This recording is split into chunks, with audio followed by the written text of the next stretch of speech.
Seri Pelangi di Langit Singosari. Bunga di Kaki Gunung Kawi. Audiobook, novel silat. Cerita, Esa Mintarja. Bab 47. Sesaat kemudian mereka saling berdiam diri. Serambi itu seakan-akan dicengkam oleh suasana yang terlampau sepi. Betapa degup jantung Ken Dedes menunggu Mahisa Agni mengucapkan jawaban atas permintaannya itu. Tetapi Mahisa Agni tidak segera menjawab. Bahkan kemudian anak muda itu seolah-olah membeku. Sorot matanya jauh hingga pada dedaunan di luar yang bergerak-gerak disentuh angin. Tetapi dedaunan itu sudah tidak sesegar dahulu. Dan daun-daun yang kekuning-kuningan itu telah mengingatkan Mahisa Agni kepada gurunya, kepada bendungan yang pecah dan kepada kerja yang sedang dilakukan. Ia berpaling ketika ia mendengarkan Dedes bertanya mendesak. "Bagaimana Kakang?" Tetapi Ken Dedes telah menjadi semakin kehilangan ketenangannya. Sekali lagi ia mendesak. "Bagaimana Kakang, bukankah kau akan pergi ke Tumapel?" Mahisa Agni merasakan kegelisahan yang melonjak-lonjak di dada Ken Dedes. Tetapi ia merasakan gejolak di dalam dadanya sendiri pula. Dalam benturan-benturan perasaan yang terjadi di dalam dirinya.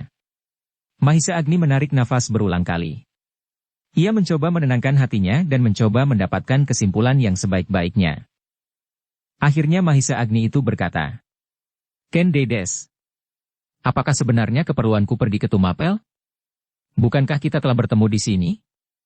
Tak ada persoalan lagi dengan saat-saat kawinmu nanti. Kalau aku dapat kau anggap sebagai ganti ayahmu, maka aku telah merestuimu." Mahisa Agni berhenti sesaat. Terasa nafasnya menjadi semakin cepat mengalir seperti katanya yang mengalir semakin cepat pula. Seakan-akan sengaja dikatakannya terlampau cepat agar dirinya sendiri tidak mendengarnya. Lalu dilanjutkannya. "Yang penting bagimu, bahwa kau telah mendapat restu itu. Dengan demikian kau tidak meninggalkan adat yang lazim berlaku." Tidak, Kakang," potong Ken Dedes. "Itu tidak cukup. Adat kita mengatakan bahwa perkawinan ditentukan oleh orang-orang tua. Apalagi bagi gadis-gadis. Karena itu, biarlah Kakang menghadap aku Tunggul Ametung untuk menunjukkan bahwa tak ada persoalan apa-apa di dalam keluargaku. Satu-satunya orang yang ada sekarang adalah kau Kakang. Kepadamu aku menangis. Tidak kepada orang lain." Mahisa Agni kini menundukkan kepalanya dalam-dalam. Ia tidak tahu perasaan apakah sebenarnya yang bergetar di dalam dirinya. Tetapi terasa keringat dinginnya mengalir di seluruh wajah kulitnya. "Kau harus pergi Kakang. Kau harus pergi." Ternyata Ken Dedes tidak dapat bersikap lain daripada sikapnya itu. Sikap seperti sikapnya pada masa kanak-kanak apabila ia menginginkan sesuatu dan Mahisa Agni mencoba mencegahnya. Namun apabila demikian, maka biasanya Mahisa Agni tidak akan dapat menolak lagi, meskipun seandainya ia harus memanjat sebatang pohon jambe yang tinggi sekali hanya sekedar mengambil sebutir buahnya yang berwarna jambu. Tetapi yang dihadapinya kini bukan sekedar sebutir buah jambe yang berwarna jambu. Bukan sekedar seuntai bunga manggar yang sedang mekar di atas pelepah kelapa. Yang kini harus dipetiknya untuk gadis itu adalah jantungnya sendiri. Tetapi kembali hati Mahisa Agni luluh apabila ia melihat Ken Dedes menangis. Ia ingin memenuhi permintaan itu, tetapi ia tidak mempunyai keberanian untuk melakukannya. Sehingga dengan demikian, hati Mahisa Agni itu pun terasa seperti diremas-remas oleh suara tangis Ken Dedes. "Ken Dedes," berkata Mahisa Agni kemudian. "Bukankah sudah aku katakan? Kalau kau menganggap aku wakil dari Bapak Guru, Empu Purwa, maka aku sudah merestuimu. Apakah keuntungannya kalau aku datang ke Tumapel? Bukankah restuku akan sama saja nilainya? Kalau persoalannya adalah persoalan adat yang harus ditempuh, kenapa aku Tunggul Ametung tidak memerintahkan 2 atau 3 orang tua-tua untuk datang melamarmu kemari?" Ken Dedes tersentak mendengar jawab itu, sehingga tangisnya terhenti. Dalam kata-kata itu benar-benar terasa olehnya, menurut tangkapannya, bahwa Mahisa Agni merasa dirinya terlampaui. Harga diri kakaknya itu agaknya telah melampaui segala macam pertimbangan tentang kedudukan aku Tunggul Ametung, tentang kekuasaan yang ada di tangannya. "Kakang," berkata Ken Dedes masih dalam isak tangisnya yang terputus. "Apakah kau menyadari kata-katamu itu?" Mahisa Agni mengerutkan keningnya. Sambil mengangguk ia menjawab, "Ya, aku menyadari kata-kataku." Apakah Kakang menyadari kedudukan dan kekuasaan aku Tunggul Ametung? Iya, aku menyadari, sahut Agni pula. Kenapa Kakang masih menganggap bahwa aku Tunggul Ametunglah yang harus datang melamar kemari? Kepadepokan terpencil yang justru berada di dalam wilayah kekuasaan aku Tunggul Ametung? Kini dada Mahisa Agnilah yang berdesir. Ternyata maksudnya untuk membuat alasan supaya ia tidak harus datang ke Tumapel telah menimbulkan salah paham. Namun ia masih mencoba untuk memperbaikinya. Bukan maksudku demikian Ken Dedes. Aku hanya memperbandingkan adat yang kau sebut-sebut.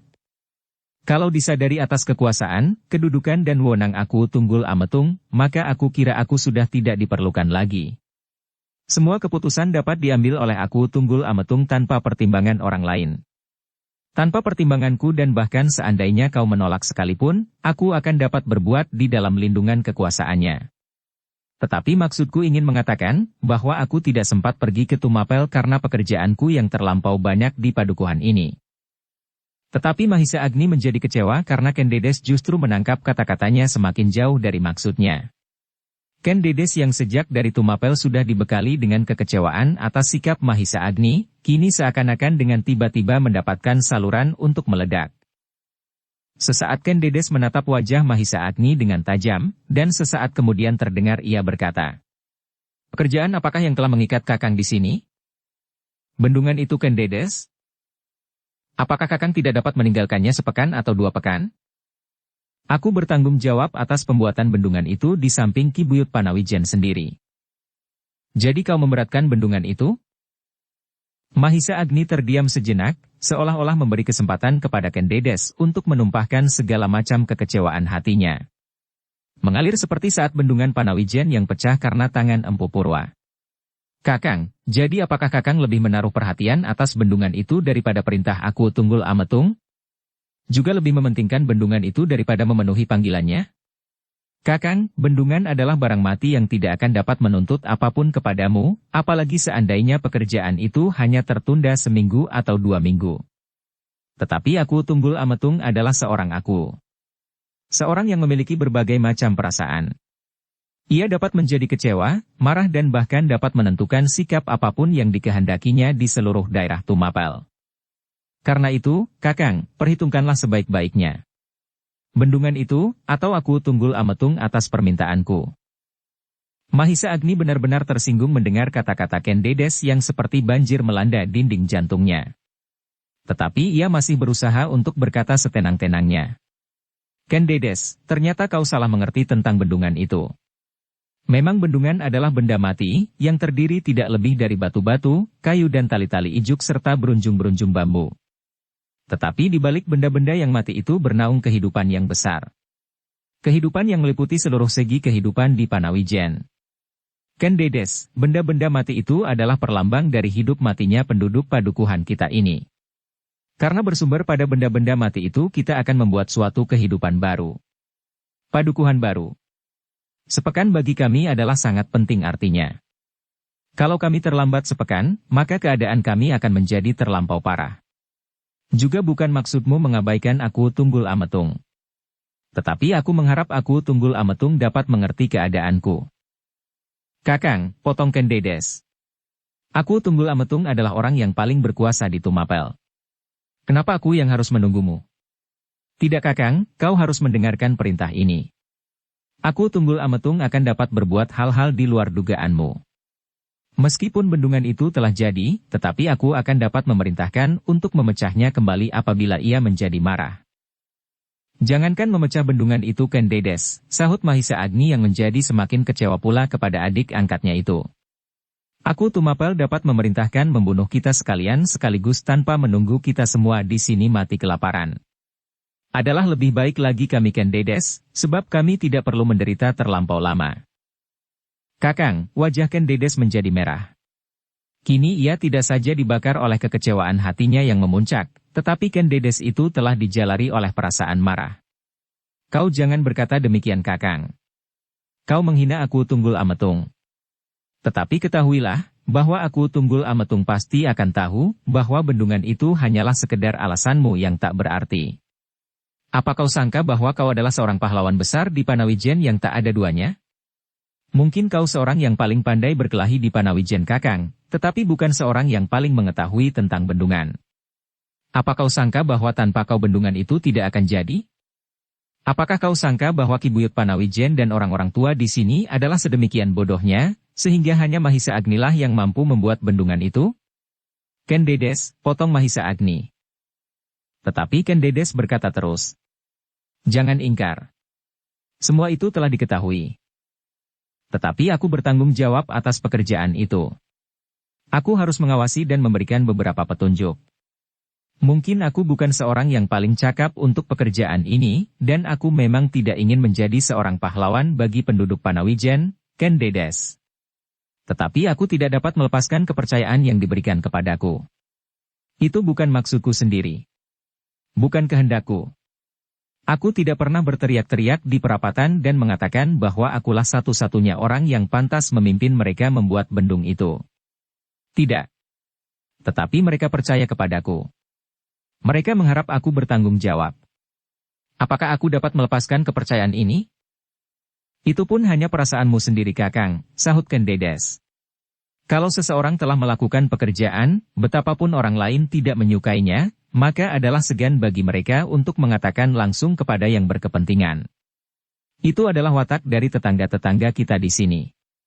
Kalau kau telah menjajakan tenagamu, maka tak seorang pun yang akan sampai hati mengatakan bahwa sebenarnya kau tidak diperlukan. Ken Dedes. Mahisa Agni pun kemudian kehilangan kesabarannya. Kata-kata Ken Dedes ternyata terlampau tajam baginya, yang seolah-olah langsung menghunjam ke pusat jantungnya. Bahkan kemudian dadanya menjadi gemetar. Dan dengan suara yang gemetar pula ia berkata, memang Ken Dedes. Aku telah menjajakan tenagaku. Diterima atau tidak diterima oleh penduduk Panawijen. Aku ingin menebus kesalahan yang telah terjadi, benar atau tidak benar langkah ini. Tetapi hatiku telah didesak oleh suatu keinginan untuk menebus kesalahan yang dilakukan oleh keluarga padepokan ini. Ketahuilah, bahwa yang memecah bendungan itu adalah ayahmu. Guruku. Mungkin ini telah kau dengar. Nah, apa kata rakyat Panawijen tentang Empu Purwa? Tentang penghuni padepokan yang selama ini berlindung di dalam wilayah padukuhan Panawijen? Itulah alasannya kenapa aku menjajakan tenagaku, diterima atau tidak diterima, karena kesetiaanku kepada guru dan keinginanku membersihkan sekurang-kurangnya memperkecil kesalahan guruku itu.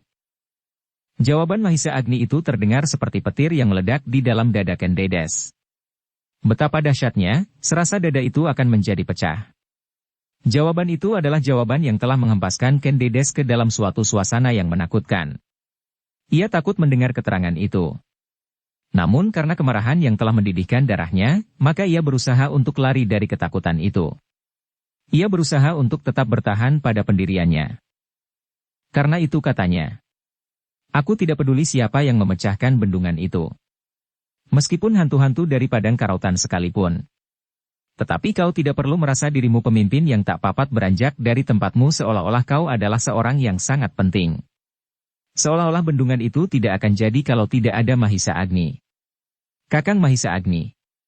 Jangan kau sangka bahwa aku tidak tahu, apakah alasan sebenarnya yang mencegah kau pergi ke Tumapel. Kini dada Mahisa Agnilah yang bergelora. Apakah benar Ken Dedes mengetahui dorongan yang paling kuat yang tersimpan di dalam dadanya? Kenapa ia menjadi keras hati untuk selalu menghindari permintaan aku Tunggul Ametung itu?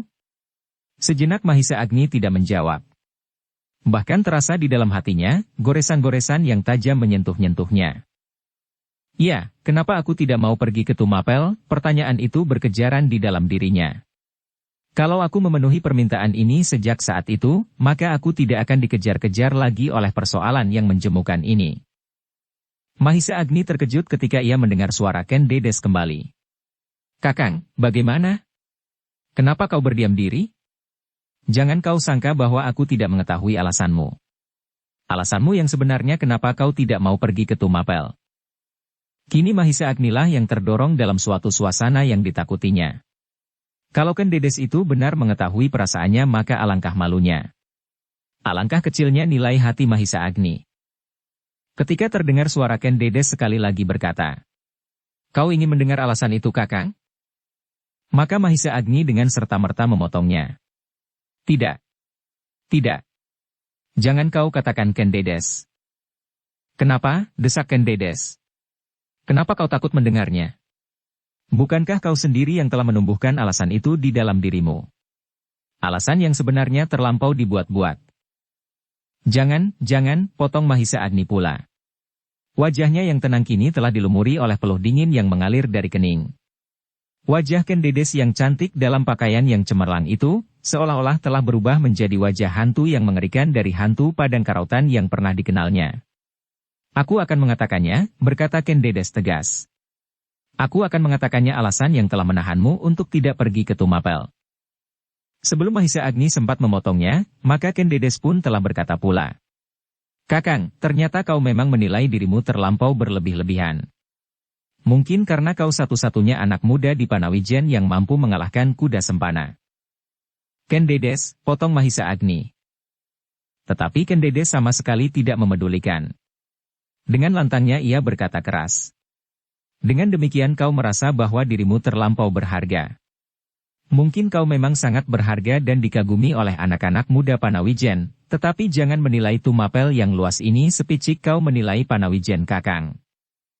Sehingga terhadap aku Tumapel pun kau masih juga menganggap dirimu terlampau berharga. Aku tahu alasanmu, kepada kau tidak mau datang ke Tumapel. Ken Dedes berhenti sesaat dan peluh yang menetes dari dahi Mahisa Agni menjadi semakin deras. Namun kini justru mulutnya serasa terkunci dan dibiarkannya Ken Dedes berkata terus. Alasan itu adalah, bahkan kau merasa tersinggung karena aku tidak minta pertimbanganmu pada saat aku menerima lamaran aku Tunggul Ametung. Kau merasa bahwa sepeninggal ayah, kau berhak menentukan jalan hidupku. Kau merasa bahwa kaulah yang harus mengatakan, apakah aku dapat menerima lamaran itu atau tidak.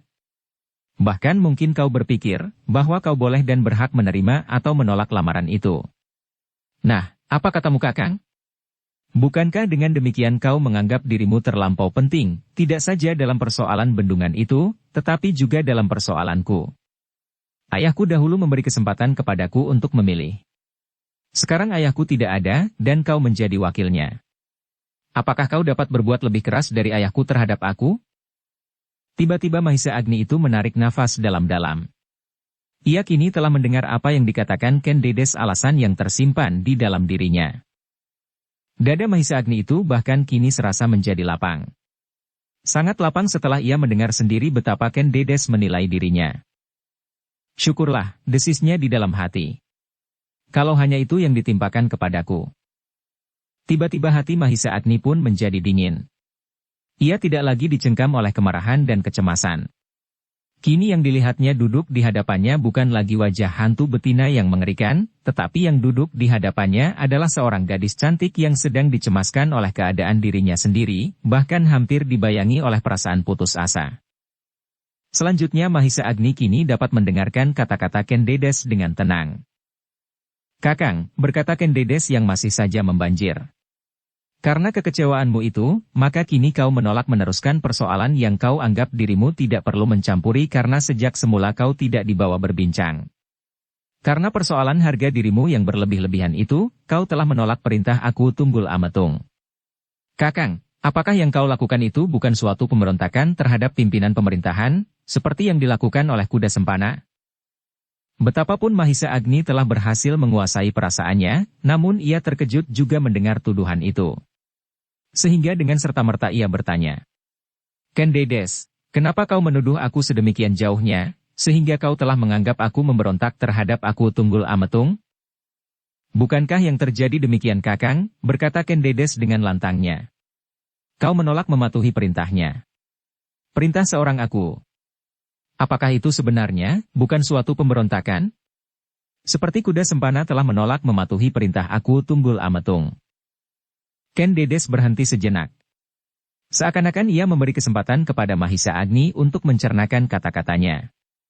Sejenak kemudian ia meneruskan. Tetapi kakang, aku masih kecil untuk dapat menghormati kuda sempana lebih daripadamu. Kuda sempana memberontak karena ia kehilangan cita-cita. Kehilangan sesuatu yang telah diperjuangkannya dengan gigih. Tiba-tiba yang seakan-akan telah dicapainya itu telah direnggutkan oleh aku Tunggul Ametung dari tangannya. Tegasnya, kuda sempana tidak dapat mencapai maksudnya karena aku Tunggul Ametung. Maka ia pun telah meninggalkan istana dan melakukan perlawanan. Tetapi kau, apakah yang kau lakukan? Sama sekali bukan karena suatu cita-cita. Bukan karena kau kehilangan yang telah pernah kau miliki karena dirampas oleh aku Tunggul Ametung. Tetapi kau memberontak hanya karena kau merasa tersinggung. Tersinggung karena kau mempunyai harga diri yang berlebih-lebihan. Nah, apa katamu Kakang? Mahisa Agni menundukkan wajahnya. Alangkah sakitnya tuduhan itu menggores dinding jantungnya, seperti tergores sembilu. Namun Mahisa Agni benar-benar telah berhasil menguasai dirinya sejak ia mendengar tuduhan Ken Dedes atas alasan yang dianggapnya bermukim di dalam dadanya. Ia menjadi tenang, ketika ia merasa bahwa Ken Dedes tidak melihat apa yang sebenarnya tersimpan rapat di dalam relung hatinya yang paling dalam. Kakang, terdengar suara Ken Dedes. Katakan bahwa kau tidak memberontak hanya karena alasan yang tidak masuk akal itu? Mahisa Agni perlahan-lahan mengangkat wajahnya yang suram. Betapa suram wajah itu. Ia merasa bahwa Ken Dedes kini telah menganggap dirinya sama sekali tidak berharga. Jauh lebih tidak berharga dari kuda sempana yang dianggapnya berjuang untuk suatu cita-cita. Namun Mahisa Agni itu pun menjawab dengan hati-hati. Ken Dedes, kenapa kau menganggap bahwa aku telah memberontak? Aku tidak sebodoh itu, Ken Dedes. Bahkan betapa bodohnya aku, anak pedesaan, namun aku masih mempunyai kesadaran bahwa tanah ini adalah tanah yang memberi aku makan dan minum. Tanah ini adalah tanah di mana aku dilahirkan dan dibesarkan. Di mana aku bermain-main dan mengalami masa-masa lampauku. Dan tanah ini adalah tanah Tumapel. Ken Dedes, kau tahu apa yang telah dilakukan oleh ayahmu? Betapa orang tua itu menjadi kecewa dan marah karena kehilangan putri satu-satunya. Putri itu adalah kau Ken Dedes. Tetapi apa yang dilakukan oleh ayahmu? Ayahmu tahu benar bahwa di antara mereka yang datang ke padepokan ini adalah aku Tunggul Ametung. Ayahmu tahu benar bahwa benar-benar Tunggul Ametung telah melindungi kuda sempana mengambil anak satu-satunya. Anak itu adalah miliknya yang paling berharga di dunia ini. Tetapi Ken Dedes, ayahmu itu tidak memberontak. Memberontak dalam pengertian yang sebenarnya. Memang ayahmu untuk sejenak kehilangan keseimbangan dengan memecah bendungan itu. Tetapi setelah itu ayahmu tidak berbuat apa-apa lagi. Ia lebih baik membuang dirinya dengan hati yang pedih. Kalau ia mau Ken Dedes, kalau ia ingin merebut kau kembali dengan kekerasan, maka tidak mustahil bahwa itu akan dapat dilakukan. Empu Purwa adalah seorang yang baik hati. Kawan-kawannya tersebar di seluruh Tumapel. Kawan-kawan sebayanya. Kawan-kawannya yang mampu memecah bendungan dengan tangan seperti yang dilakukan oleh ayahmu. Tetapi Empu Purwa tidak berbuat demikian. Empu Purwa tidak memberontak, karena ia menyadari keadaannya. Menyadari akibat yang dapat terjadi. Pertumpahan darah dan penderitaan. Mungkin Empu Purwa berhasil mendapatkan anaknya kembali, tetapi ia akan mendapatkannya di atas tumpukan mayat sesama. Bukan itu saja. Kalau terjadi peperangan di Tumapel, perang saudara, maka akan hancurlah peradaban. Akan terinjak-injaklah segala macam ketentuan dan peraturan oleh kekerasan dan kekuatan. Karena itu Empu Purwa tidak merebutmu dengan kekerasan meskipun mungkin ia mampu. Tetapi ia tidak sebodoh itu. Orang tua itu pun merasa bahwa tanah ini adalah tanah yang memberinya makan dan minum. Tanah tempat ia bernaung di bawah rimbun tetumbuhannya. Tanah tempat ia hidup dalam lingkungan yang serasi. Tanah ini adalah tanah tumpah darah yang tidak sepantasnya dihancurkannya sendiri, hanya karena kepentingan pribadi, kepentingan seorang saja dari seluruh Tumapel ini. Mahisa Agni berhenti sejenak untuk menelan ludahnya. Seolah-olah mulutnya telah menjadi kering. Tetapi matanya yang suram masih juga memandangi wajah Ken Dedes yang kini tunduk. Sesaat kemudian Mahisa Agni meneruskan. Ken Dedes, Empu Purwa adalah guruku. Guruku tidak mau melihat pertentangan terjadi di antara kita di Tumapel. Apa yang sebaiknya dilakukan oleh muridnya? Ken Dedes, aku bukan seorang pengkhianat yang sampai hati berkhianat terhadap tanah ini. Dan aku pun telah mencoba tidak melenyapkan diri seperti Empu Purwa yang benar-benar telah kehilangan segala-galanya, karena kau hilang. Tetapi aku mencoba berbuat lain. Aku tidak akan berbuat sesuatu karena kau. Baik karena harga diriku maupun karena sebab-sebab lain. Tetapi lebih baik bagiku untuk berbuat sesuatu yang dapat memberikan manfaat bagi rakyat Panawijen, sebagian dari tanah Tumapel. Karena itu, aku bekerja keras membuat bendungan. Tidak ada gunanya bagiku untuk berbuat sebodoh kuda sempana, berkhianat karena kepentingan pribadi, dan aku juga tidak ingin menghilang tanpa tujuan, sebab dengan demikian hidupku tidak akan berarti lagi meskipun umurku masih cukup muda. Tidak. Aku membuat jalan sendiri. Bekerja untuk kepentingan sesama, untuk kepentingan tanah ini. Panawijen sebagian dari Tumapel yang besar. Setiap kata yang diucapkan oleh Mahisa Agni serasa menyusup langsung ke pusat jantung Ken Dedes. Las-lasan. Tak ada satupun yang terlampaui. Kata-kata yang memberinya kesadaran tentang dirinya, tentang orang yang dihadapinya dan tentang semua peristiwa yang telah terjadi. Hati Ken Dedes itu pun kemudian bergolak. Belum lagi sepemakan sirih, hatinya digetarkan oleh kenyataan yang tampak pada diri Mahisa Agni. Meskipun Ken Dedes telah merencanakan segala sesuatu untuk menyambut kakak angkatnya, namun ketika ia melihat tubuh Mahisa Agni yang kurus dan kulitnya yang terbakar oleh terik matahari, maka air matanya telah runtuh. Saat itu ia telah menemukan nilai yang wajar atas kerja yang dilakukan oleh Mahisa Agni itu. Tetapi karena kemudian hatinya sendiri dibakar oleh perasaannya yang meluap-luap tentang hubungannya dengan Mahisa Agni, maka seolah-olah penilaiannya yang wajar atas Mahisa Agni itu telah dilupakan. Kini kembali ia menemukan penilaian itu. Kini kembali ia melihat apa yang dilakukan oleh Mahisa Agni dan apa yang telah dilakukannya. Bahwa kerja Mahisa Agni mencakup suatu kebutuhan yang luas, yang akan memberi sumber bagi kehidupan rakyat Panawijen di hari kemudian, bahkan sampai pada anak cucu. Sedang yang terjadi pada dirinya adalah perjuangan untuk diri sendiri. Tiba-tiba wajah Ken Dedes yang tunduk menjadi semakin dalam menghunjam lantai. Dan tiba-tiba pula Mahisa Agni melihat butiran-butiran air menetes satu-satu. Karena itu Mahisa Agni berhenti berbicara. Tetesan air mata itu telah menyentuh hatinya, dan ia menjadi iba karenanya. Maafkan aku Kakang, terdengar suara Ken Dedes sangat perlahan, hampir tidak kedengaran. Mahisa Agni menarik nafas dalam-dalam. Kau mengerti Ken Dedes? Bertanya Mahisa Agni. Ken Dedes mengangguk perlahan-lahan ia menyahut. Ya aku mengerti. Nah, kalau begitu, bagaimana seterusnya? Bertanya Mahisa Agni. Kau benar Kakang. Kau telah berbuat untuk orang banyak. Kau telah berjuang untuk sesama. Dalam pada itu aku sedang bekerja keras untuk diriku sendiri, untuk kepentinganku seorang. Ken Dedes berhenti sejenak. Kemudian kata-katanya telah mengejutkan Mahisa Agni. Kakang, aku akan berbuat seperti kau. Tak ada gunanya aku kembali ke Tumapel. Aku akan duduk di atas singgasana permaisuri Tumapel, namun kakiku akan beralaskan kebahagiaan ayah, kau dan rakyat Panawijen. Ken Dedes, potong Mahisa Agni. Tiba-tiba dadanya menjadi berdebar-debar. Aku akan kembali ke padukuhan ini. Bekerja seperti orang lain bekerja.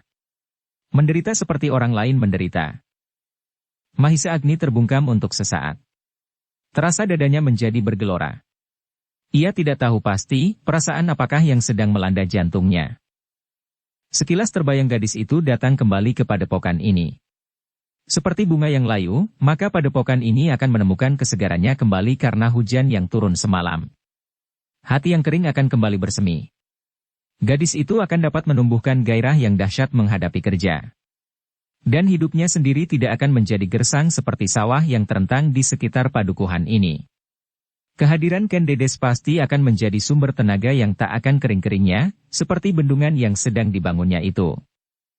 Tetapi ketika Mahisa Agni melihat gadis itu, Ken Dedes dalam pakaian yang cemerlang, namun tetesan-tetesan air mata masih juga berjatuhan, hatinya memekik tinggi. Tidak, teriak hatinya. Tidak. Itu juga semacam kebutuhan pribadi. Aku ternyata juga mementingkan diriku sendiri dari kepentingannya. Mahisa Agni itu menggelengkan kepalanya. Ia tidak sampai hati membiarkan Ken Dedes melepaskan pakaian kebesaran yang telah pernah dikenakannya, hanya karena kerakusannya. Terdengar Mahisa Agni berdesah. Namun kemudian ia berkata, tidak, Ken Dedes. Kau jangan terlampau banyak mengorbankan dirimu, salah seorang dari kita, dari keluarga ini telah cukup. Aku telah menebus semua hutang yang telah dibuat oleh keluarga kita. Pergunakanlah kesempatanmu baik-baik. Mudah-mudahan kau tidak akan mengalami kepahitan lagi seperti masa-masa lampaumu. Ken Dedes mengangkat wajahnya. Matanya yang basah berkaca-kaca memandangi wajah Mahisa Agni yang merah kehitam-hitaman oleh terik matahari. Namun dari mata yang cekung itu masih terasa sinar mata yang dahulu, meskipun mata itu kini menjadi suram. Kakang, aku adalah sebagian dari padepokan ini. Ya, sahut Agni. Tetapi kau berhak menentukan hari depanmu seperti ayahmu pernah mengatakan. Bukankah Empu Purwa pernah membuat sebuah permainan yang disebutnya sayembara pilih meskipun para pengikut sayembara itu tidak hadir? Ken Dedes menundukkan wajahnya kembali. Tetapi ia tidak dapat melupakan permintaan aku Tunggul Ametung untuk bertemu dengan Mahisa Agni. Tiba-tiba Mahisa Agni menangkap kebimbangan di dalam diri Ken Dedes. Kebimbangan yang telah memeras air matanya semakin banyak mengalir. Kini kembali terjadi pergolakan di dalam dada Mahisa Agni. Ia tidak dapat melihat kepedihan itu. Seperti pada masa kanak-kanak mereka, Mahisa Agni tidak dapat melihat dan membiarkan Ken Dedes menangis. Karena itu tiba-tiba ia berkata, Ken Dedes, biarlah aku besok mengantarmu ke Tumapel. Biarlah aku mematuhi perintah aku Tunggul Ametung untuk kepentinganmu. Mudah-mudahan kau akan dapat menemukan kebahagiaan. Tetapi kau memberontak hanya karena kau merasa tersinggung. Tersinggung karena kau mempunyai harga diri yang berlebih-lebihan. Nah, apa katamu Kakang? Hati Ken Dedes tergetar mendengar kesediaan Mahisa Agni itu. Tetapi tidak seperti pada saat-saat Mahisa Agni bersedia memetik sebuah jambe yang berwarna merah jambu, kali ini Ken Dedes tidak memekik kegirangan. Gadis itu tidak melonjak dan menari-nari. Bahkan Ken Dedes itu masih saja menundukkan wajahnya. Terasa betapa Mahisa Agni mencoba untuk membuatnya berbesar hati, namun terasa pula bahwa Mahisa Agni memenuhi permintaannya dengan hati yang berat. Ken Dedes kini menganggap bahwa Mahisa Agni telah bersedia melepaskan perasaan harga dirinya, karena perasaan iba dan belas kasihan. Dalam pada itu terdengar Mahisa Agni berkata, Sudahlah, Ken Dedes. Jangan risaukan lagi semua peristiwa yang terjadi. Yang pernah terjadi biarlah terjadi. Jadikanlah semuanya sebagai pangilon di mana setiap kali kita dapat bercermin. Kemudian marilah kita memandang masa depan kita. Kau dengan masa depanmu yang cemerlang, seperti kecemerlangan pakaianmu itu, dan Panawijen akan menjadi segar dan hijau kembali, meskipun kami terpaksa bergeser beberapa tonggak dari tempat ini. Perlahan-lahan Ken Dedes menganggukkan kepalanya. Tetapi gadis itu belum mampu mengucapkan sepatah kata pun. Yang berkata kemudian adalah Mahisa Agni pula. Ken Dedes, kembalilah ke pendapa. Bukankah kau tidak datang sendiri ke padepokan ini? Para prajurit pasti sudah menunggumu. Mereka pasti bertanya-tanya apa saja yang dipercakapkan oleh Ken Dedes dan Mahisa Agni selama ini. Ken Dedes mengusap air matanya dengan ujung kainnya. Kemudian gadis itu mengangguk kecil sambil berkata, Iya, Kakang. Kau sekarang bukan Ken Dedes yang dahulu. Bukan lagi Putri Empu Purwa, seorang pendeta yang tinggal di padepokan kecil di Panawijen. Tetapi kau sekarang adalah seorang calon permaisuri. Kau harus bersikap lain dan bertingkah laku lain. Sebab ternyata meskipun kau telah berpakaian seindah itu, dikawal oleh sejumlah prajurit, namun kau masih saja suka menangis. Ah, desah Ken Dedes. Tetapi Mahisa Agni berkata terus untuk memecahkan ketegangan yang selama ini menghimpit hatinya. Kau tidak dapat bersikap demikian terhadap aku Tunggul Ametung nanti. Kau dapat menangis, merengek terhadap kakakmu, tetapi tidak terhadap suamimu. Suamimu akan bersedih melihat kau menangis. Kalau ia sedang dirisaukan oleh pekerjaannya sebagai seorang aku, maka mungkin sekali akalnya akan buntu. Tetapi hatinya akan segar apabila ia selalu melihat kau tertawa. Wajah yang cerah bagi seorang suami jauh lebih berharga dari apapun juga. Ah, sekali lagi Ken Dedes berdesah. Sekarang kembalilah ke pendapa. Aku akan segera menyusul. Apakah kau akan lari lagi, Kakang? Bertanya Ken Dedes tiba-tiba. Kali ini Mahisa Agni tersenyum. Ia mencoba untuk melenyapkan segala macam perasaan yang sebenarnya masih bersilang tindih di hatinya. Katanya, Jangan takut, Ken Dedes. Aku tidak akan lari kali ini. Aku hanya akan mempersiapkan hidangan yang pantas untuk tamu-tamu kita. Para endang telah melakukannya dengan baik, Kakang. Oh, baiklah, sahut Mahisa Agni. Tetapi pergilah dahulu ke pendapa. Ken Dedes tidak membantah. Perlahan-lahan ia bangkit dan membenahi pakaiannya yang agak kusut. Kemudian ia pun pergi meninggalkan Mahisa Agni ke pendapa. Mahisa Agni pun kemudian berdiri pula. Sepeninggal Ken Dedes, kembali wajahnya menjadi suram. Tetapi kali ini ia tidak lagi berniat ingkar. Aku akan segera menyelesaikan saja persoalan ini, supaya aku tidak selalu terganggu. Pekerjaanku masih banyak dan memerlukan waktu yang cukup panjang. Ketika Mahisa Agni kemudian pergi ke halaman belakang untuk mencuci mukanya yang serasa menjadi panas, tiba-tiba ia mendengar suara tertawa di sudut halamannya. Ketika ia berpaling dilihatnya Kebo Ijo duduk di atas rumput-rumput kering bersama seorang perwira lainnya. Mahisa Agni menarik nafas panjang. Ternyata kemudian ia melihat beberapa orang prajurit yang lain berdiri berjaga-jaga di sudut-sudut yang lain. Desahnya. Rumah ini seperti istana seorang bangsawan yang memerlukan penjagaan demikian kuatnya. Tetapi kemudian disadarinya, bahwa yang kini berada di dalam rumah itu, justru orang kedua sesudah aku Tunggul Ametung sendiri. Seorang gadis yang bakal menjadi permaisurinya. Sekali lagi Mahisa Agni berpaling ke arah Kebo Ijo ketika ia masih saja mendengar anak muda itu tertawa. Bahkan kemudian ia bertanya kepada Mahisa Agni. Mahisa Agni. Rupa-rupanya nasibmu memang terlampau baik. Untunglah bakal iparmu yang bernama Wiraprana itu mati, sehingga kau akan mendapat ipar seorang aku yang bernama Tunggul Ametung. Mahisa Agni mengerutkan keningnya.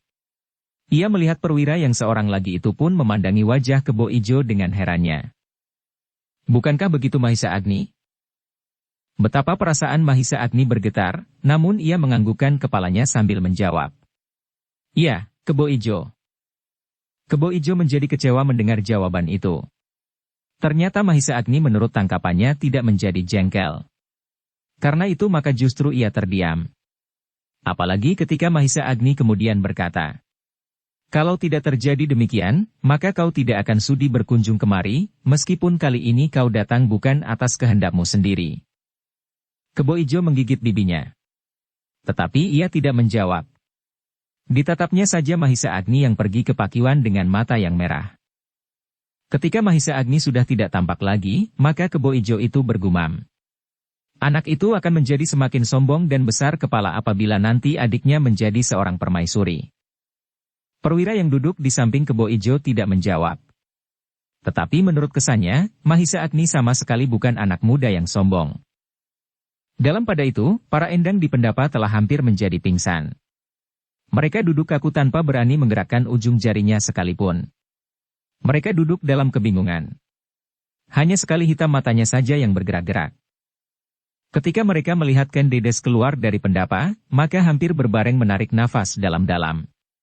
Tetapi kembali mereka menjadi tegang ketika mereka melihat Witantra, Siddhartha dan Mahendra membungkukkan kepalanya dalam-dalam. Ken Dedes kemudian duduk kembali di tempatnya. Meskipun ia tersenyum, namun setiap orang yang melihatnya, dapat mengetahuinya, bahwa ia baru saja menangis. Kakang, berkata Ken Dedes. Kakang kini dapat beristirahat. Besok kita akan kembali ke Tumapel. Witantra mengangguk dalam-dalam sambil menjawab. Hamba Tuan Putri. Tetapi apakah Kakanda Tuan Putri akan beserta kita? Ya. Sekali lagi Witantra mengangguk. Kemudian katanya. Kami mohon diri untuk beristirahat Tuan Putri. Silakan Kakang. Witantra, Siddhartha dan Mahendra pun kemudian turun dari pendapa. Mereka berjalan perlahan-lahan ke gandok kanan, tempat yang telah disediakan untuk mereka.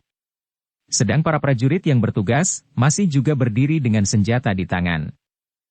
Kini para endang pun saling berpandangan. Para perwira itu tampaknya sama sekali tidak menjadi lelah, pening ataupun gelisah selama mereka duduk diam di pendapa. Para endang itu tidak dapat membayangkan, bahwa dalam paksewakan yang sebenarnya di Istana Tumapel, maka para prajurit, para pimpinan pemerintahan harus duduk lebih lama lagi untuk memperbincangkan berbagai masalah yang penting. Tetapi bagi para endang itu, yang tidak pernah mengalami peristiwa-peristiwa semacam itu, merasa seolah-olah duduk di atas bara api. Kini satu-satunya harapan mereka di dalam hati adalah, meninggalkan pendapa itu secepatnya. Ketika Ken Dedes tidak juga bangkit, maka salah seorang Endang yang tidak lagi dapat menahan diri bertanya terbata-bata. Ken Dedes, sampai kapan kita akan duduk di sini? Bukankah para prajurit itu telah pergi, dan kau dapat meninggalkan tempatmu pula? Ken Dedes berpaling. Tiba-tiba ia tersenyum melihat wajah para Endang yang tegang. Kenapa kalian menjadi seolah-olah kebingungan? Kami hampir pingsan, Ken Dedes, sahut Endang yang lain. Ken Dedes tidak dapat menahan tawanya. Katanya, biasakan dirimu duduk tenang. Mungkin akan berguna bagi saat-saat mendatang. Apakah kalau kau menjadi seorang permaisuri kami harus duduk sedemikian lamanya? Kalau kalian berada di istana, maka kalian harus duduk bersimpuh lebih lama lagi daripada kali ini. Lebih baik aku tinggal di padepokan. Aku tidak akan terikat berbagai peraturan yang mengurangi kebebasanku, gerutu seorang Endang yang masih sangat muda. Ken Dedes tersenyum. Tetapi terasa sesuatu berdesir di dalam dadanya. Endang itu lebih senang tinggal di padepokan. Istana baginya adalah perlambang dari suatu lingkungan yang akan mengikatnya dengan berbagai aturan yang menjemukan. Marilah, kita meninggalkan pula tempat ini. Di istana, para prajurit dan para pemimpin pemerintah baru dapat meninggalkan pendapa, apabila aku telah masuk ke dalam istana. Tetapi aku tidak perlu berbuat demikian di istana terhadap para prajurit. Para Endang itu pun kemudian berdiri dengan serta-merta. Mereka tidak menunggu Ken Dedes berdiri lebih dahulu. Bahkan ada di antara mereka yang dengan tanpa segan-segan berdiri di hadapan Ken Dedes sambil mengibas-ngibaskan kakinya yang kesemutan. Namun Ken Dedes menyadari bahwa mereka belum mengenal tata cara istana yang sebenarnya harus dilakukan. Hari itu bagi Ken Dedes terasa terlampau lama. Dengan tegangnya ia menunggu matahari terbenam. Namun malam yang kemudian turun dengan malasnya terasa bertambah-tambah panjang pula.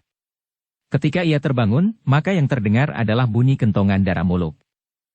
Aku merasa telah terlampau lama tidur, tetapi ternyata baru tengah malam, desisnya. Gadis itu seolah-olah tidak sabar lagi menunggu esok. Jangan-jangan Kakang Mahisa Agni malam ini mengambil keputusan lain dan pergi meninggalkan padepokan. Tetapi akhirnya fajar pecah di timur. Para prajurit pun segera berkemas-kemas. Pagi itu mereka akan meninggalkan Panawijen kembali ke Tumapel bersama Mahisa Agni. Orang-orang Panawijen yang meskipun hanya sejenak telah sempat bertemu dengan Ken Dedes, pagi itu berdiri di sepanjang jalan melihat iring-iringan yang mengantarkan Ken Dedes kembali ke Tumapel. Seperti pada saat datang, Ken Dedes kali ini pun mengenakan pakaian kebesarannya. Pakaian dalam warna-warna yang cemerlang, sehingga perempuan-perempuan, gadis-gadis kawannya bermain-main, memandanginya dengan mulut ternganga. Gadis itu benar-benar cantik, gumam seorang perempuan tua. Tetapi seorang gadis yang menjadi iri berkata, yang cantik adalah pakaiannya, bukan orangnya. Iring-iringan itu pun kemudian berjalan perlahan-lahan meninggalkan Panawijen, di antar lambaian tangan orang-orang Panawijen yang menyaksikannya. Tetapi ketika iring-iringan itu telah sampai di bulak yang kering, maka tanpa mereka sadari, beberapa pasang mata yang tajam, setajam mata burung hantu mengawasi dengan penuh dendam dan benci. Tetapi orang-orang yang sambil bersembunyi-sembunyi mengintai iring-iringan itu tidak dapat berada di tempat yang terlampau dekat, sehingga mereka tidak dapat melihat dengan jelas siapa-siapa saja yang berada di dalam iring-iringan itu. Mereka itu adalah Empu Sada dan kedua muridnya yang terdekat, Kuda Sempana yang pernah menjadi seorang hamba istana dan orang yang menamakan dirinya Bahu Reksa Kali Elo, yang menurut pengakuannya adalah seorang pedagang keliling. Kita tidak dapat mengulangi kesalahan kita, gumam Empu Sada. Kedua muridnya mengangguk-anggukan kepalanya. Panji yang kurus itu pasti masih selalu mengawasi mereka, sambungnya. Kembali kedua muridnya menganggukkan kepalanya. Kini untuk sejenak mereka berdiam diri. Mereka mencoba untuk mengenal orang-orang di dalam iring-iringan itu. Tetapi jarak mereka terlampau jauh. Karena itu maka mereka tidak melihat bahwa Mahisa Agni berada di dalam barisan itu. Guru, berkata Kuda Sempana kemudian. Apakah guru benar-benar ingin berhubungan dengan Paman Kebo Sindet dan Paman Wong Sarimpat? Empu Sada tidak segera menjawab. Sebenarnya ia sendiri sampai saat itu masih diliputi oleh keraguan-raguan. Ia tahu benar bahwa Kebo Sindet dan Wong Sarimpat adalah orang-orang yang tidak mengenal tata tertib pergaulan. Mereka ingin berbuat apa saja yang dikehendakinya, sehingga mereka sampai saat ini menjadi orang-orang yang sama sekali tidak disukai, baik oleh rakyat Tumapel maupun oleh pimpinan pemerintahan. Bagaimana guru, desak kuda Sempana. Empu Sada masih memandangi iring-iringan yang meninggalkan debu yang putih mengepul ke udara. Kuda Sempana, terdengar suara Empu Sada tiba-tiba menjadi berat. Apakah kau masih inginkan gadis itu? Pertanyaan itu benar-benar menggetarkan dada kuda Sempana. Terasa nada pertanyaan gurunya seolah-olah tidak lagi mengandung gairah perjuangan. Bahkan seolah-olah nada pertanyaan itu melemahkan semangatnya. Karena itu, maka kuda Sempana ingin menunjukkan bahwa tekad di dalam dadanya telah bulat. Katanya, "Tentu guru. Kalau aku tidak berhasil, maka sudah aku katakan bahwa aku akan menghancurkannya. Semua orang yang menghalang-halangi kehendakku ini akan aku anggap telah berbuat salah dan harus dihancur lumatkan." Empu Sada menarik nafas dalam-dalam. Kemudian desahnya, "Kau terlalu keras hati. Bukankah kau telah melihat bahwa di sekitar Ken Dedes berdiri para prajurit pengawal istana? Apakah guru dapat digetarkan hanya oleh Witantra?" "Tak ada orang yang dapat menggetarkan hatiku, kuda Sempana," sahut gurunya. "Tetapi marilah kita perhitungkan kekuatan yang ada. Witantra tidak berdiri sendiri. Bukankah kau telah mengenal gurunya, Panji Bojong Santi? Sedang Mahisa Agni pun kini mendapat kawan baru yang katanya adalah pamannya, Empu Gandring, tukang keris itu. Karena itu guru dapat berhubungan dengan Wong Sarimpat dan Kebo Sindet," sahut kuda Sempana pula. Gurunya kembali terdiam. Ia melihat kekerasan hati muridnya. Tetapi sebagai seorang yang telah berumur lanjut, maka hatinya jauh lebih mengendap dari kuda Sempana, sehingga Empu Sada itu mampu melihat kemungkinan-kemungkinan yang dihadapinya. Katanya, "Kuda Sempana, pekerjaan ini terlampau berat. Guru, aku tidak akan menyentuh apa saja yang dimiliki oleh Ken Dedes. Perhiasan, pakaian dan kekayaannya.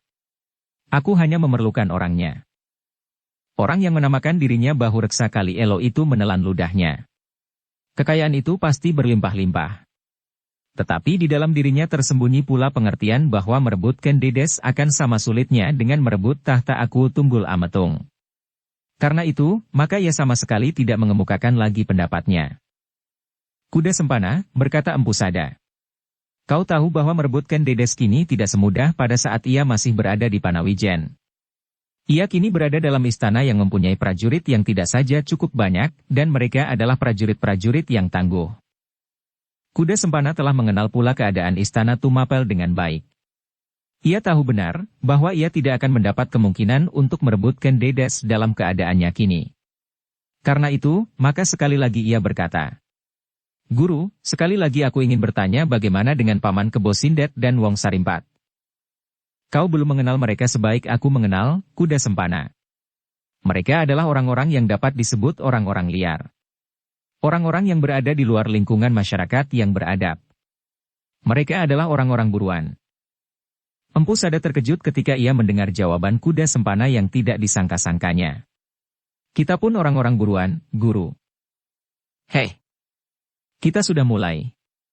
Apalagi aku. Guru pun telah melakukan perlawanan atas Witantra yang membawa kekuasaan Tunggul Ametung di hutan di dekat Padang Karautan." Wajah Empu Sada menjadi berkerut-kerut. Kata-kata kuda Sempana itu benar. Ia telah terdorong pula ke dalam suatu keadaan yang sulit. Apabila Witantra nanti sampai di Tumapel, dan aku mendengar laporannya tentang dirinya, maka Empu Sada dan murid-muridnya adalah orang-orang buruan seperti Kebo Sindet dan Wong Sarimpat. Sejenak Empu Sada berdiam diri. Direnungkannya dirinya dan apa saja yang telah dilakukannya. Tetapi bagaimanapun juga ia masih melihat perbedaan yang tajam antara dirinya dan kedua orang-orang liar itu. Bahkan apabila ia dapat menarik dirinya kembali, ia masih belum terjerumus terlampau jauh. Tetapi muridnya yang bernama Kuda Sempana itu agaknya benar-benar telah keras hati. Ketika ia melihat gurunya ragu-ragu maka katanya, "Guru, kita sudah terjun ke tengah-tengah sungai. Terus atau kembali, kita sudah terlanjur basah kuyup." Sekali lagi Empu Sada menarik nafas. Katanya masih dalam nada yang rendah, "Kuda Sempana, kau pernah menjadi seorang hamba Tunggul Ametung. Apa kau sangka kita meskipun bersama dengan Kebo Sindet dan Wong Sarimpat, mampu mengalahkannya?" Aku sama sekali tidak ingin merebut kedudukan Tunggul Ametung, Guru. Menginginkan seorang permaisuri akan sama artinya dengan menginginkan kedudukannya. Tidak. Kalau aku sudah mendapatkan Ken Dedes, aku akan pergi jauh sekali keluar Tumapel, bahkan mungkin keluar Kediri. Alangkah bodohnya kau, gurunya menggerutu. Kau sendiri pernah menjadi pelayan dalam. Kau sangka bahwa merebut Ken Dedes tidak berarti perang melawan Tunggul Ametung. Meskipun kau tidak menginginkan kedudukannya, tetapi perang itu sudah terjadi. Kuda Sempana terdiam. Hatinya gelap telah menutup segenap kemauannya untuk berpikir. Tetapi kali ini ia mendengar kata-kata gurunya. Dan kata-kata itu mampu menyelusup ke dalam hatinya yang gelap. Tetapi meskipun demikian ia menjawab. Guru, bukan maksudku untuk berbuat demikian. Bagaimana kalau gadis itu diculik? Pekerjaan itu pun bukan pekerjaan yang mudah, Kuda Sempana. Kembali Kuda Sempana terdiam. Namun gejolak di dalam dadanya sama sekali tidak mereda. Ketika ia mengangkat wajahnya, ia melihat ekor dari iring-iringan itu sudah menjadi semakin jauh dan hampir lenyap di tikungan. Yang tampak kemudian hanyalah tanaman-tanaman yang kering kekuning-kuningan. Persetan dengan bencana yang menimpa Panawijen, tiba-tiba Kuda Sempana menggeram. Dendamnya kepada Panawijen menjadi semakin memuncak. Panawijen tempat ia dilahirkan, tempat ia dibesarkan dan tempat orang tuanya bergelut dengan hidup keluarganya, sama sekali tidak menarik perhatiannya. Bahkan baginya Panawijen adalah mereka yang telah membakarnya selama ini. Apalagi anak muda yang bernama Mahisa Agni, benar-benar telah menyalakan segala macam kebencian di dalam dadanya. Dalam pada itu, tiba-tiba Kuda Sempana itu bergumam. Guru, bagaimanapun juga, sebaiknya kita coba. Berhasil atau tidak berhasil, sebaiknya guru menghubungi Wong Sarimpat dan Kebo Sindet. Kalau aku tidak berhasil mendapatkan Ken Dedes, maka aku akan membuat pembalasan dengan caraku. Menghancurkan bendungan yang sedang dibangun, menangkap dan membunuh Mahisa Agni sehingga akibatnya pasti akan menyiksa perasaan Ken Dedes. Biarlah hatinya tersiksa seperti hatiku. Empu Sada mengangguk-anggukan kepalanya. Kalau hanya itu yang dikehendaki dan dapat memberinya kepuasan, maka kiranya tidak terlalu sulit untuk dilakukannya. Karena itu maka jawabnya. Kuda Sempana, mungkin kita akan dapat berbuat demikian. Memecah rencana yang tengah dibuat oleh Mahisa Agni itu, bahkan membinasakan. Tetapi seterusnya, untuk mendapatkan Ken Dedes adalah terlampau sulit bagimu kini. Mahisa Agni adalah sumber dari kegagalan itu guru. Empu Sada mengangguk-anggukan kepalanya. Tetapi sejenak kemudian ia menjadi bimbang hati. Kalau ia melakukan perbuatan itu, apakah keuntungan yang didapatkannya, selain diburu dan dikejar-kejar oleh aku Tunggul Ametung? Tetapi dalam pada itu kini menyelusup perasaan lain pula di dalam dadanya, Empu Sada itu sendiri tidak mengetahuinya, kenapa tiba-tiba ia ingin membela muridnya dengan kemauan yang berbeda dari saat-saat lampaunya. Pada masa-masa yang lampau, setiap perbuatannya pasti diperhitungkannya, upah apakah yang akan diterima dari muridnya yang dibantunya. Tetapi setelah ia melihat beberapa perguruan lain, melihat bagaimana sikap Panji Bojong Santi terhadap muridnya, maka pendirian itu tanpa dikehendakinya sendiri telah bergeser pula karena harga dirinya yang tampil ke depan. Empu Sada tidak mau perguruannya menjadi bahan ejekan dari perguruan-perguruan lain karena setiap usaha dan kemauan murid-muridnya selalu tidak pernah terpenuhi. Bersambung ke bab 48. Dukung kami dengan subscribe, follow, like, komen dan share. Terima kasih.